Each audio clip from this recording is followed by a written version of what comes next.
Hi everyone, it is story time again, and I'm going to read you a favorite library book of mine.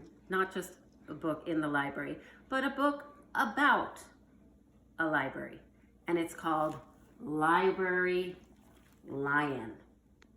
It's written by Michelle Knudsen, and the illustrations are by Kevin Hawkes, not Kevin Henkes, Kevin Hawkes.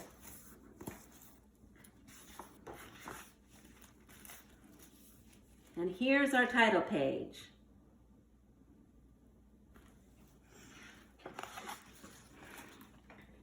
One day, a lion came to the library. He walked right up past the circulation desk and up into the stacks. And what that means when you're in the library, the stacks are what we call bookshelves. Mr. McBee, the circulation clerk, ran down the hall to the head librarian's office. "Miss Merriweather," he called. "No running," said Miss Merriweather without looking up. "But there's a lion," said Mr. McBee, "in the library." "Is he breaking any rules?" asked Miss Merriweather. She was very particular about rule breaking. "Well, no," said Mr. McBee. "Not really." "Well, then leave him be." The lion wandered all around the library. He sniffed at the card catalog, and he rubbed his head against the new book collection, and then he padded over to the story corner and went to sleep. Ooh. No one was sure what to do. There weren't any rules about lions in the library.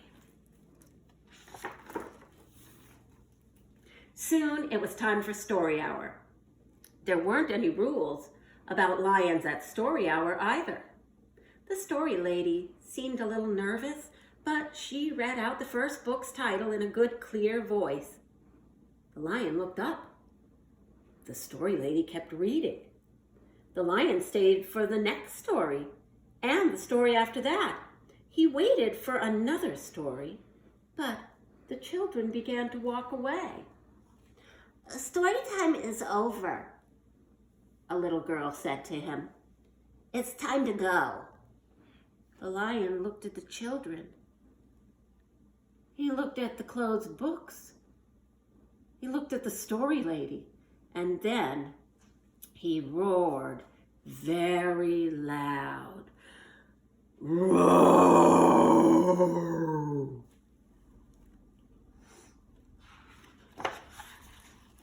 Miss Merriweather came striding out of her office.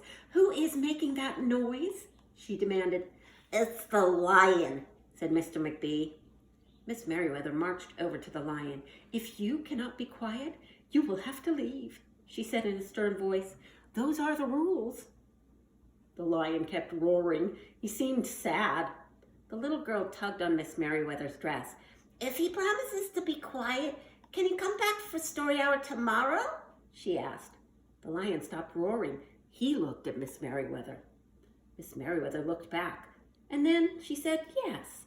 A nice quiet lion would certainly be allowed to come back for story hour tomorrow. "Hooray!" said the children.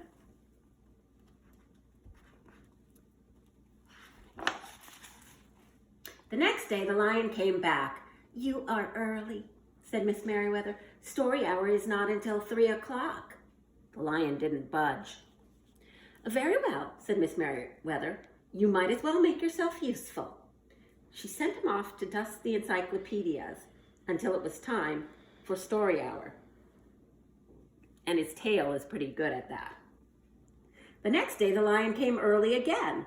This time, Miss Merriweather asked him to lick all the envelopes for the overdue notices.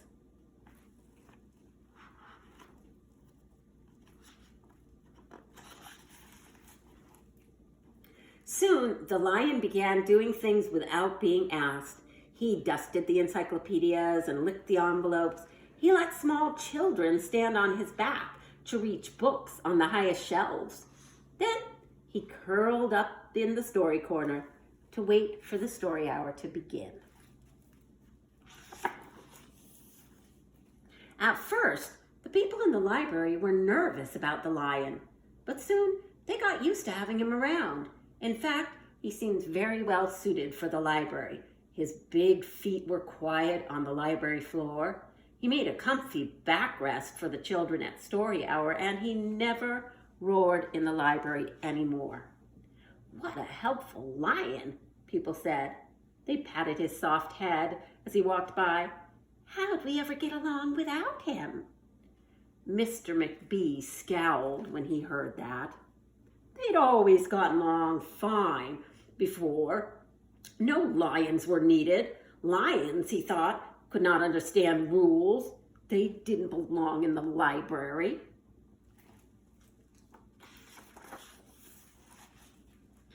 One day, after he dusted all the encyclopedias, licked all the envelopes, and helped all the small children, the lion padded down the hall to Miss Merriweather's office to see what else there was to do. There was still some time before story hour. "Hello, Lion," said Miss Merriweather. "I know something you can do. You can bring a book back into the stacks for me. Let me just get it down from the shelf." Miss Merriweather stepped up onto the step stool. The book was just out of reach. Miss Merriweather stood on her toes. She stretched her fingers. "Almost there," she said, and then Miss Merriweather stretched a little too far.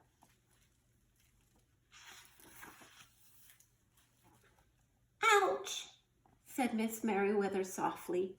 She did not get up. And there's her feet sticking out from behind the desk.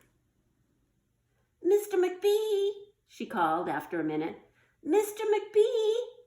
But Mr. McBee was at the circulation desk. He couldn't hear her calling. "Lion," said Miss Merriweather, "please go and get Mr. McBee." The lion ran down the hall. "No running," Miss Merriweather called after him. He put his big front paws on the circulation desk and looked at Mr. McBee. "Go away, Lion," said Mr. McBee. "I'm busy." The lion whined. He pointed his nose down the hall toward Miss Merriweather's office. Mr. McBee ignored him. Finally, the lion did the only thing he could think of to do. He looked Mr. McBee right in the eye, and then he opened his mouth very wide, and he roared the loudest roar he had ever roared in his life.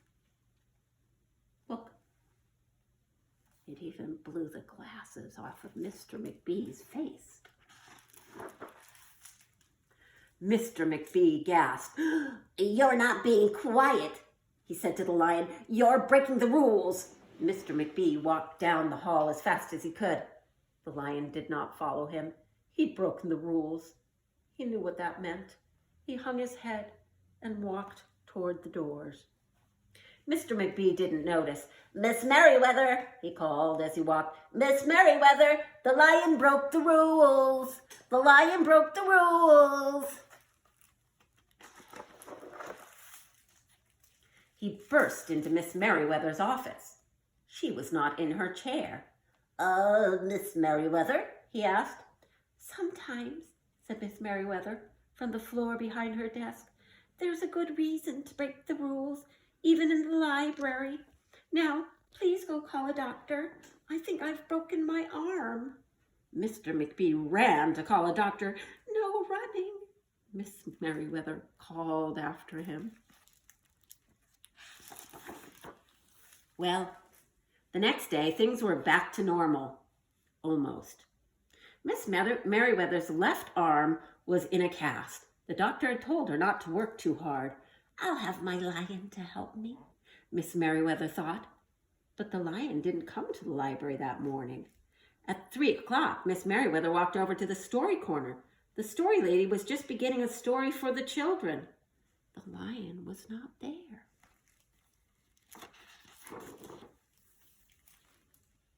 People in the library kept looking up from their books and computer screens, hoping they would see a familiar furry face. But the lion didn't come that day. The lion didn't come the next day either, or the day after that.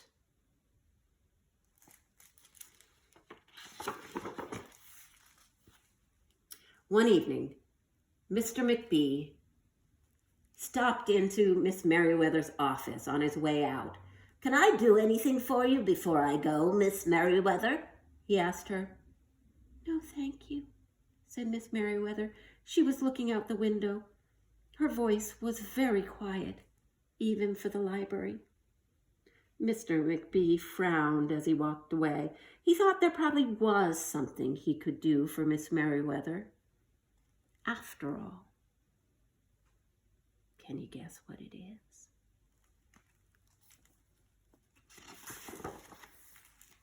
Mr. McBee left the library, but he did not go home. He walked around the neighborhood. He looked under cars. He looked behind bushes. He looked in backyards and trash cans and tree houses. Finally, he circled all the way back to the library. The lion was sitting outside, looking in through the glass doors. "Hello, lion," said Mr. McBee. The lion did not turn around.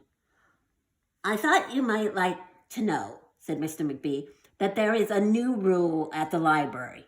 No roaring allowed, unless you have a very good reason. Say, if you're trying to help a friend who's been hurt, for example." The lion's ears twitched. He turned around, but Mr. McBee was already walking away. The next day, Mr. McBee walked down the hall to Miss Merriweather's office.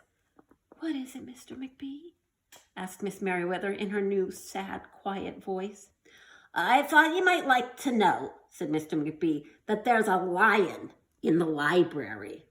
Miss Merriweather jumped up from her chair and ran down the hall. Mr. McBee smiled.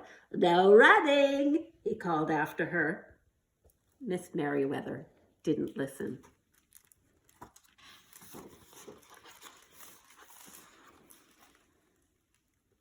Sometimes there is a good reason to break the rules, even in the library. The end. What do you think of that, you guys? Did you like it? Now, I know that our libraries are closed for kids to come in and browse, but I did just hear from the children's library at the Hubbard Memorial Library, which is the big public library in town, and they are taking people to coming in by appointment. And also you can order a book and they will come bring it out to your car. So if you're looking for a book, maybe the Library Lion, maybe something else, call Hubbard. Until next time, bye-bye.